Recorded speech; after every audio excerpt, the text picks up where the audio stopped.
I got her and everything that comes with her.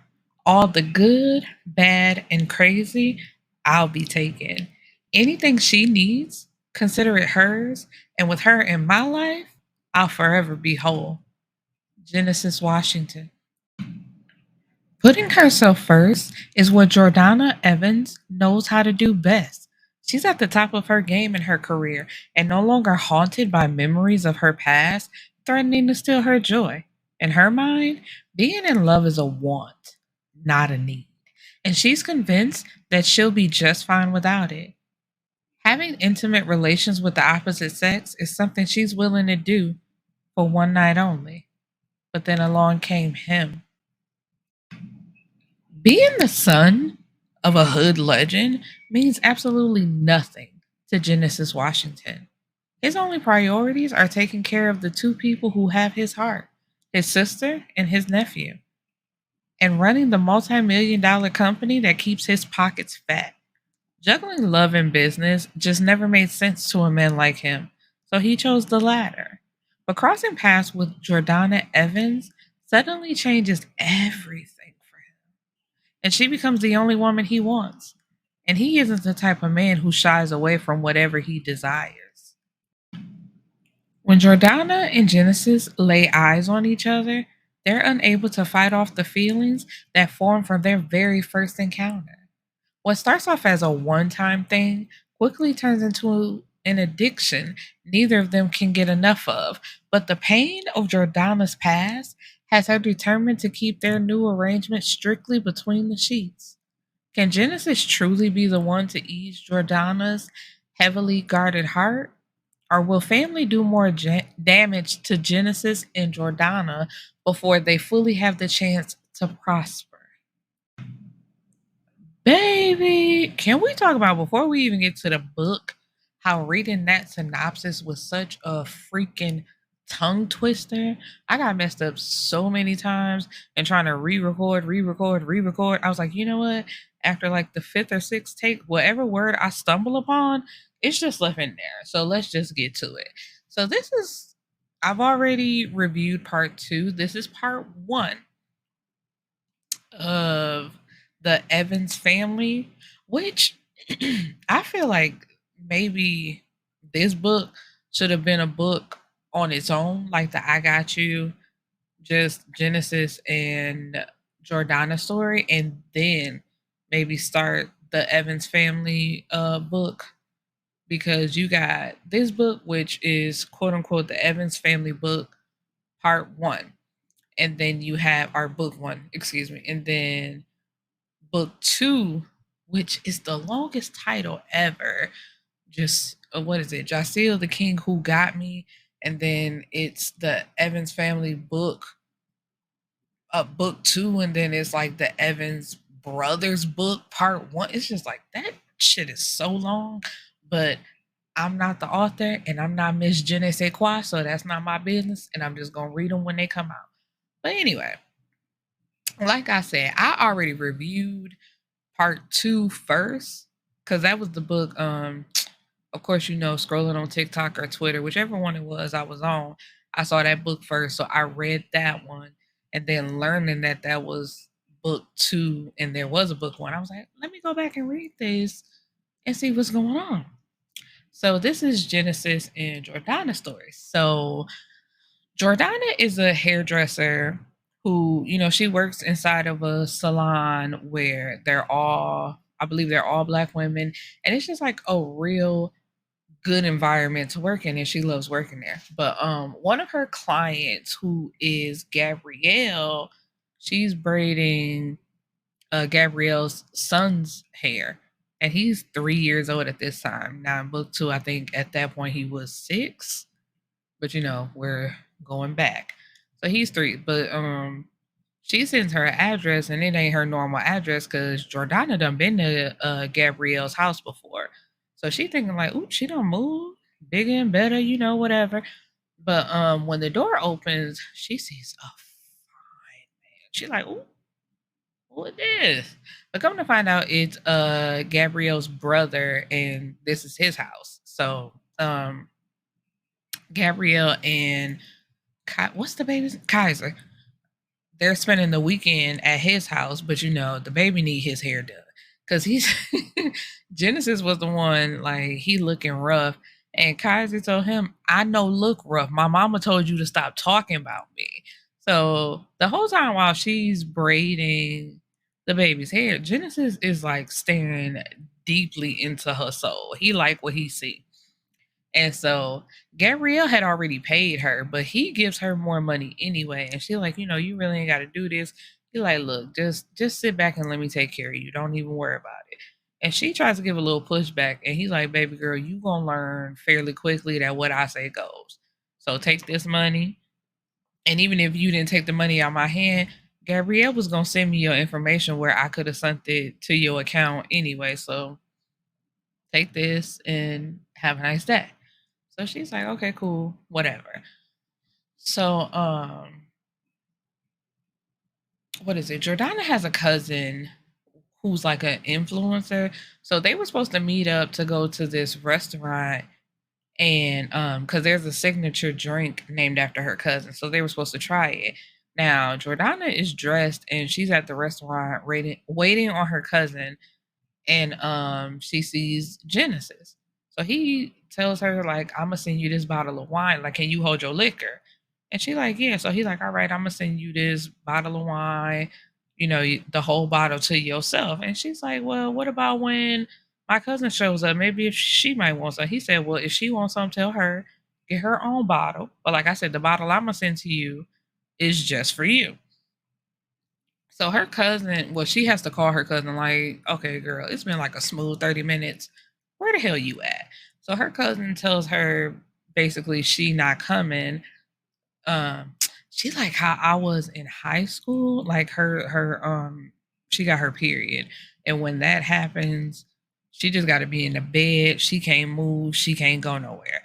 And when I was in high school, that's how it was for me. It was like that very first day I needed to be in my bed, not moving, and I always threw up. It's like no matter what, even if I was feeling good, like upbeat, it's like at a certain point, my stomach get the cramping, and I'm throwing up somewhere, and I'm just in the bed for the rest of the day. Um, thank God they so much better now. Excuse me. So she's like, "Oh, okay, no worries, don't apologize." Now, the one thing, I'm sorry, I'm jumping ahead a little bit. Like the whole family knew, and it's the way everybody just casually spoke about it. I'm just like, why do everybody know CC business, and why is everybody just talking about it?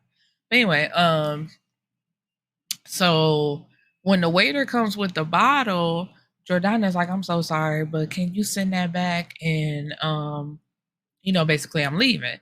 So Dennis is like, whoa, whoa, whoa, where you going? And she tells him the situation and basically like, I'm leaving because I don't want to eat alone.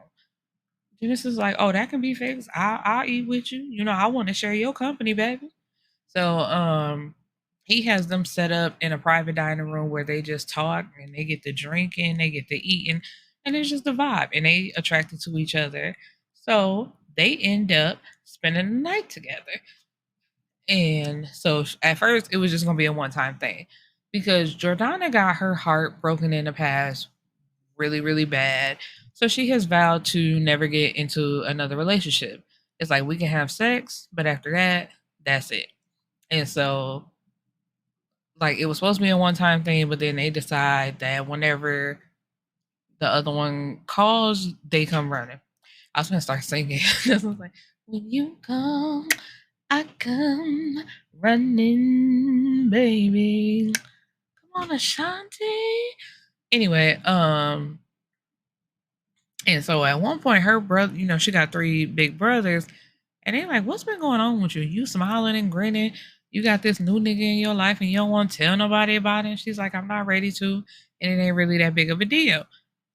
Until like they still doing they on the side thing. Don't nobody know about it.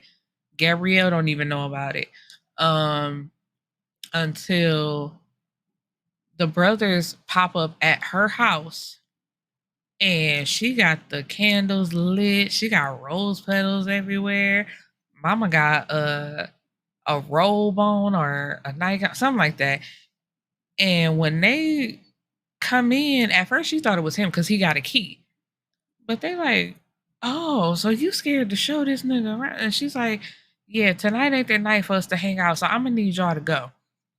So of course everybody like, we ain't going no damn where. Especially Jaceel with his hating ass. He like, no, we gonna meet this nigga tonight. And she's like, no, no, y'all can't until you hear the key in the door. And he like, bae, I'm here. And when Jaceel sees whose it is, he's like, you especially ain't dating this motherfucker. And it's like, whoa, whoa, whoa. Let's all calm down here. What you talking about?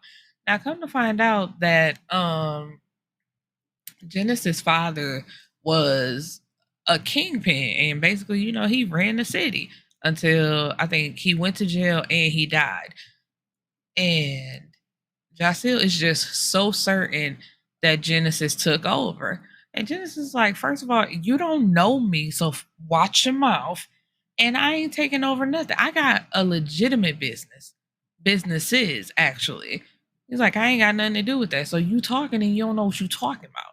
But y'all still just steady going off at the mouth, just steady talking, steady talking. And Genesis tells him, he's like, you got one more time to say something, and I'm gonna beat your ass. And it's like, you don't know what you talking about because he not the one that's running it.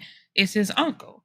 And Gabrielle ain't got nothing to do with that side of the family. So she's like, if you want to talk to him, that's cool. But as far as me, no. And they really didn't have the best relationship with their dad because their dad, like as the kingpin, he was always out in the streets. He did not make time for his family. So it's like, why would I want to have anything to do with that? And that also led to the reason why their mother unalived herself. So it's just like, keep all of that away from me. Um, and so anyway, back to Jaceel. Jaceel's still running off at the mouth. So Genesis like about to run up on him, but the first time the brothers got on Jaceel, like basically pushing him back, and Jordana got in front of him, like, please, please don't. And he like, I understand this your brother and everything, but he talking to me mad crazy. And I can't let that slide. So please move. And Jaceel says one more thing. So he like gently pushes her, but not even pushes her, but like pulls her back. So he's in front of her and he gets on Jaceel. Now they fighting, and next thing you know, he got that nigga in the headlock, about to put him to sleep. And I want to say, what's his name? Jaden, because he don't agree with the fighting, and he tapping Genesis' arm like, all right, come on, let him go. And at first, Genesis would not let him go, so he like, all right, man, in a minute we gonna be jumping your ass in here. So let my brother go. So he finally let him go, and Jaceel leaves, and he's like, I will never approve of this, and as long as you messing with him, basically, you're not my sister no more. And so this is when I think this is when they have the conversation, and he lets her know basically all of what I said. Like, my dad ran the business. I don't have nothing to do with that. I'm on the up and up. I'm not involved in drugs in any type of way. And at one point, I don't know, he was never like running the drug game, but he did help his dad out because his dad lied and told him he was helping him like with a legitimate business or something like that. But as soon as he found out that it had something to do with the drug game, Genesis backed out and said, I don't want nothing to do with it. But his uncle started coming back around acting as if he just wants to hang out and be family. But one day, because that date was ruined at her house, I want to say it's like a month or something later, she's at his house basically doing the same setup, waiting for him to come home. And she hears somebody in the house thinking it's him.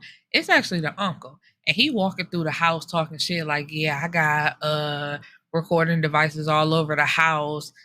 All I gotta do is get him drunk, and I know I can get him on camera admitting that he killed Gabrielle's baby daddy because he did her dirty. So he put that nigga in the dirt, and he'll be at my mercy to do whatever I want him to do because the uncle is getting older and he want Genesis to take over.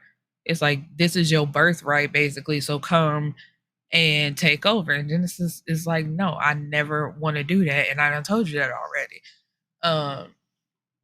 And so with her hearing this, she hides because he just walking through the house thinking he by himself.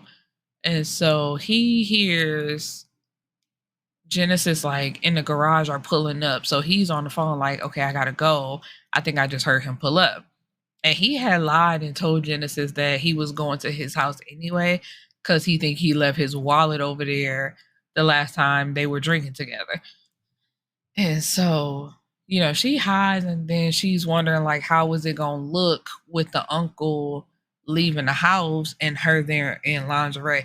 But as soon as he like comes up the stairs, she tells him what she heard and what his uncle said, and he's like, he already had something in place for something like this, and he was like, for the fact that he thought he could play me, it's like, damn, Gabrielle, oh Lord, Gabrielle was right this whole time. And so he ends up working with Jaziel to take down his uncle. And his uncle, like, he managed to get a cell phone inside the jail. So he calls Genesis like, Neff, they got me. You gotta help me. And Genesis don't say nothing. He just sitting on the phone and he like, Neff, you heard me? He's like, yeah, I heard you. And I'm not helping you do a motherfucking thing. You thought you could play me and look at where you at. How you think you got that phone? I made that shit possible. But the fact that you thought that you was gonna try to have me on a string, now you where you deserve to be. And the uncle thought he was gonna start talking shit, and Genesis just hung up the phone like, man, get off my motherfucking line. And so, oh, I forgot. At one point, because we know that Gabrielle, she writes poetry, so she wrote her fifth book, and they was having like the what do you call that? It was a party to celebrate the fact that she wrote her fifth book, and it was either a bestseller or already or on its way to being a bestseller. And Genesis, because the man just got so much money and pull, he managed to get her favorite artist, Victoria Monet, to sing at the party.